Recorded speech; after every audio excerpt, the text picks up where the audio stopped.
That passage made me wonder if Casey was thinking the same things while dying on the hostile sands of Iraq.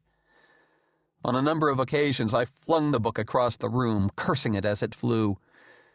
Was I cursing Dalton Trumbo for writing such a difficult book, or George Bush for sending my son to die in another fucked-up mistake of a war?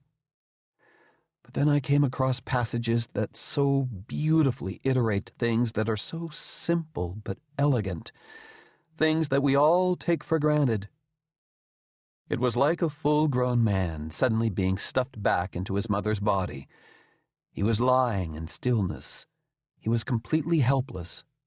Somewhere sticking in his stomach was a tube they fed him through.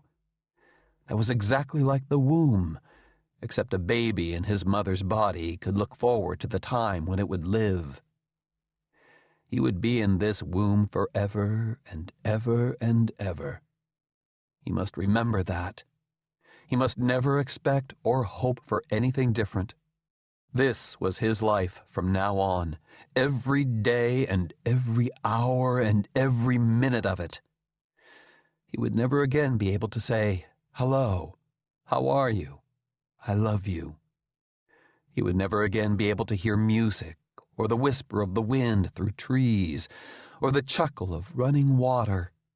He would never again breathe in the smell of a steak frying in his mother's kitchen, or the dampness of spring in the air, or the wonderful fragrance of sagebrush carried on the wind across a wide open plain.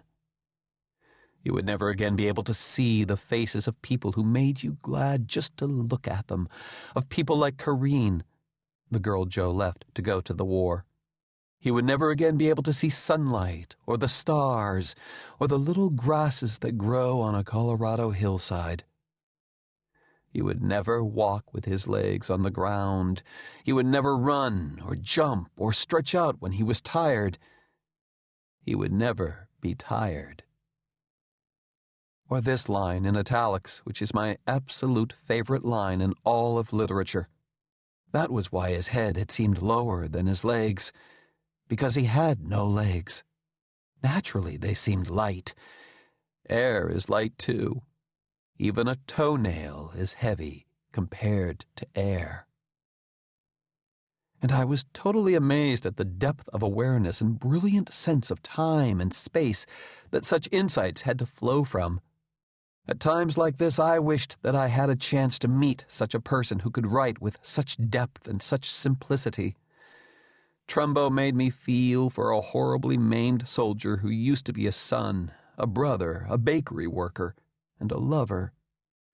The gradual unfolding of Joe's grasp of his horrible circumstances is at once brilliant literature and proof of Trumbo's deep simpatico with his character Joe. Joe, average Joe, of course struck a chord with my soul and broke my maternal heart. The character that I identified most with, though, was Joe's mother. She most undoubtedly lived the rest of her life wondering what happened to her son, who was probably listed as MIA, missing in action. Joe's mom, who loved the Hamburger Man's sandwiches, canned peaches in the summer, and who played the piano and sang so beautifully. Joe's mother actually represents all mothers from all time who have hoped against hope that their MIA son is alive somewhere and will eventually turn up safe and sound. I know Joe's mom had a feeling that Joe was not dead. She would have known in her mother's heart that Joe was alive. I know that she would have gone to her grave sensing that Joe was alive somewhere. I can only imagine the heartbreak of longing to see her Joe limping up the walkway into her joyful and relieved arms. Unfortunately, I do not have to imagine living my life longing for the presence of a son who is tragically lost in a bullshit war for greed of profit and power. I, like Joe's mom would have, wake up every day missing my son and grieving for my loss. Until I actually saw Casey's body in his coffin, I had a secret hope that they had the wrong soldier and that Casey was really alive somewhere.